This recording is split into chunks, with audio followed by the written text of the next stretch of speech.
Hello viewers and welcome back to Astro Vectors. Viewers, आज हम जिनकी कुंडली का विश्लेषण करने वाले हैं वो गवर्नमेंट जॉब में, इनकम टैक्स में अपनी पूरी प्रोफेशनल लाइफ काट चुके हैं। ये एक सीनियर सिटीज़न है और इनसे मेरी चर्चा हुई थी कुछ ही दिनों पहले और इन्होंने मेरे साथ डिस्कस की थी अपनी कुंडली, उनके कुछ एक पेंशन रिलेटेड इश्यू को रिज़ॉल्व करने के लिए, और मैंने इनकी मदद करी थी और श्री कृष्ण की कृपा से इनके लिए काफ़ी अच्छे से वो प्रॉब्लम रिज़ॉल्व भी हो रहा है। और इनको जो लॉकडाउन में उनकी फ़ाइल फंसी हुई थी वो पुश होती हुई दिखाई दे रही है। तो मैंने इनसे काफ़ी चर्चा करी, इन्होंने कैसे गवर्नमेंट में इन्होंने एडमिशन लिया और किस तरीके की जॉब प्रोफाइल थी इनकी, और इनसे मुझे काफ़ी सीखने को मिला और मेरे काफ़ी प्रेडिक्शंस इनके लिए सही भी हो गए। इन्होंने भी मुझे कहा कि इनकी लाइफ में पास्ट में ऐसा हुआ था। आप भी अपने प्रेडिक्शन सही है कि नहीं ये जानने के लिए अगर किसी सीनियर सिटीज़न की कुंडली एनालाइज करेंगे तो आपको भी काफ़ी सारी चीज़ें जानने को मिलेगी, क्योंकि उनके लाइफ में काफ़ी इम्पोर्टेंट इवेंट्स ऑलरेडी हो चुके होते हैं। इसलिए वो एक अच्छे पोजीशन में होते हैं कि किस सरकमस्टेंस में वो इवेंट उनकी लाइफ में घटित हुआ था। तो ये एक काफ़ी अच्छा लर्निंग एक्सपीरियंस भी रहता है आपके लिए, और सीनियर सिटीज़न के आशीर्वाद भी काफ़ी काम लगते हैं। इसलिए आपको ज़रूर इस तरीके की आपको मदद करनी चाहिए। अब इनकी कुंडली का अगर विश्लेषण करें तो इनके राशि चार्ट में जाते हैं तो गवर्नमेंट जॉब की जो फॉर्मूला है राशि चार्ट में वो सेम रहेगी, चाहे वो 75 साल के सीनियर सिटीज़न हो, चाहे वो आज के 25 साल के युवान हो। उनके लिए, सबके लिए गवर्नमेंट जॉब के लिए जो फॉर्मूला है राशि चार्ट में वो है सन, मून और सैटर्न। ये तीन सबसे इम्पोर्टेंट प्लैनेट है। अब इनका संबंध या तो 10th हाउस या तो 10th लॉर्ड के साथ बनना चाहिए, या तो 6th हाउस या तो 6th लॉर्ड के साथ बनना चाहिए। अगर ये बन रहा है तो गवर्नमेंट में जाने की प्रोबेबिलिटी बढ़ जाती है। याद रखिए, सिर्फ प्रोबेबिलिटी की बात कर रहा हूँ। इसके अलावा आपके अंदर इंटेंट भी होना चाहिए गवर्नमेंट जॉब करने का। तो आप अगर देखेंगे कि जैसे कि लोग कहते हैं कि देश काल पात्र होता है, तो आप अगर देखेंगे कि नॉर्थ में जो बच्चे होते हैं वो काफ़ी ओरिएंटेड होते हैं पब्लिक सेक्टर एग्ज़ाम्स के लिए, और जो वेस्ट के लोग होते हैं वो जो है आप कॉमर्स स्ट्रीम, सीए, इन सारी चीज़ों के लिए काफ़ी ओरिएंटेड रहते हैं। ये एक जनरल परसेप्शन है, पर मैंने ये देखा है कि नॉर्थ में पॉपुलैरिटी ज़्यादा है पीएसयू रिलेटेड जॉब्स की।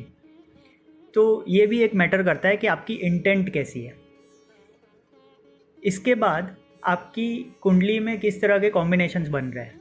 अब जैसे कि इनकी कुंडली में देखते हैं कि इनका 10th लॉर्ड है मून, जो कि सन, मून, सैटर्न में से एक है। ये बैठा हुआ है सैटर्न के साथ। ये बैठा हुआ है मर्क्यूरी की जेमिनी साइन में।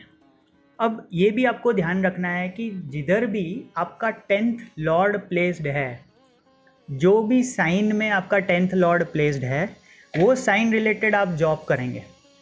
मतलब कि यहाँ पे इनकी जेमिनी साइन में प्लेस्ड है तो ये जो है वो auditing, printing, publishing, sales, marketing, इस तरीके के जॉब्स करेंगे।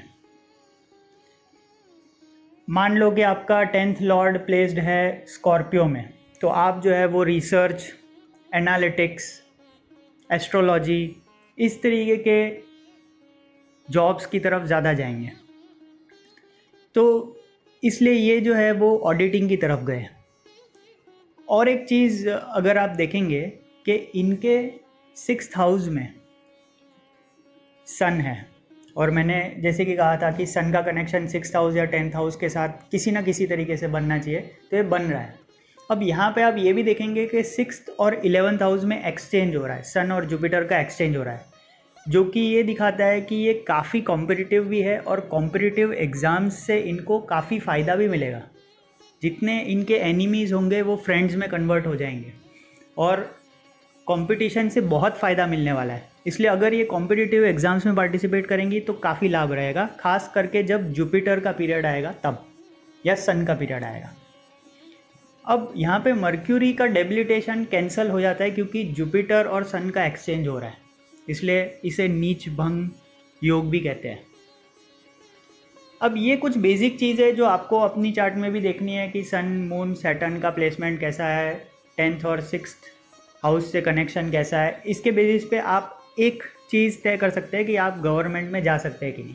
अगर 6th हाउस या 10th हाउस का connection Venus, Rahu, in private sector वाले प्लेनेट से बन रहा है तो आपका प्राइवेट सेक्टर की तरफ रुझान बढ़ जाएगा, क्योंकि वीनस जो है वो शीशे को दिखाता है और अगर वीनस के साथ कनेक्शन है तो शीशे वाले गवर्नमेंट ऑफिसेस मैंने तो देखे नहीं हैं, तो इसलिए जो है वो आपको प्राइवेट सेक्टर की तरफ ले जाएगा। तो ये भी एक इंडिकेशन है। अब ये इंडिकेशन लेने के बाद आपको नक्षत्र नाड़ी में जाना है और नक्षत्र नाड़ी में स्ट्रेंथ ऑफ सन और मून चेक करना है। यहाँ पे आपको देखना है कि क्या सन और मून में 10, 11, 6, 11, 5, 11 ऐसे अच्छे कॉम्बिनेशंस है कि नहीं, क्योंकि ये दिखाता है कॉम्पिटिटिव एग्ज़ाम्स में अच्छा प्रदर्शन करना और एक तरीके की अथॉरिटी पाना।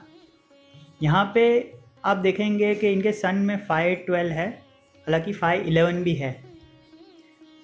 मून में आप देखेंगे काफ़ी अच्छा है, 5, 11 है और किसी भी तरीके का 6, 8, 12 का कॉम्बिनेशन नहीं बन रहा है, तो मून इनका काफ़ी अच्छा है। अब आपको ये ध्यान रखना है कि जब कभी भी 5, 8, 12 आता है तो इसका मतलब ये नहीं है कि आपका प्रोफेशन ख़राब हो गया। अगर आपका टाइप ऑफ प्रोफेशन रिसर्च है, एनालिटिक्स है, ऑडिट है, बारीकी से कुछ छोटी छोटी चीज़ों को ढूंढना, या फिर किसी भी तरीके का स्कैंडल करना, फैशन में भी स्कैंडल हो सकता है, इनकम टैक्स में भी स्कैंडल हो सकता है। अगर अचानक से आपने रेड करी किसी के यहाँ पे तो भी स्कैंडल हो गया। तो 5, 8, 12 कुछ भी कर सकता है, ये जॉब से बाहर भी निकाल सकता है, ये उस तरीके की जॉब भी दिला सकता है। तो यहाँ पे 5, 8, 12 का कनेक्शन देखना है। अगर 10, 11 जो प्रोफेशन रिलेटेड हाउसेज है, 2, 6, 10, 11 या 10, 11 इनके साथ बनता है तो ये आपको उस तरीके की जॉब करवाएगा। तो यहाँ पे सन 5, 8, 12 ज़रूर है, पर ये 11 के साथ कनेक्शन बना रहा है, तो ये दिखा रहा है कि ये इनकम टैक्स की जॉब में जाएंगे या कोई ऑडिटिंग की जॉब में जाएंगे या कोई ऐसी स्कैंडलस जॉब में जाएंगे जिसमें कुछ रिसर्च करना पड़ेगा और गलतियाँ ढूंढनी पड़ेगी। अब हमें देखना है कि जब इनकी जॉब लगी थी तब इनकी दशा क्या चल रही थी। तो इनकी 1967 में जॉब लगी थी, इन्होंने मुझे कहा था, तब इनकी जुपिटर सैटर्न चल रही थी, मतलब मोटा मोटी इनकी जुपिटर की दशा चल रही थी। और अगर जुपिटर को देखें आप तो एक्सीलेंट है इनका, 6, 11 है जो कॉम्पिटिटिव एग्ज़ाम में उत्तीर्ण होने के पूरे अच्छे योग बनाता है। और इसके अलावा जुपिटर के साथ सैटर्न है, सैटर्न 5, 8, 12 दिखा रहा है। अब अगेन जैसे कि मैंने कहा 5, 12 के साथ यहाँ पे 10 है, तो ये दिखा रहा है कि इनकी जॉब जो है वो रिसर्च ओरिएंटेड होगी या किसी चीज़ में बारीकी से देखना होगा, ऑडिट होगा, गलतियाँ ढूंढनी होगी।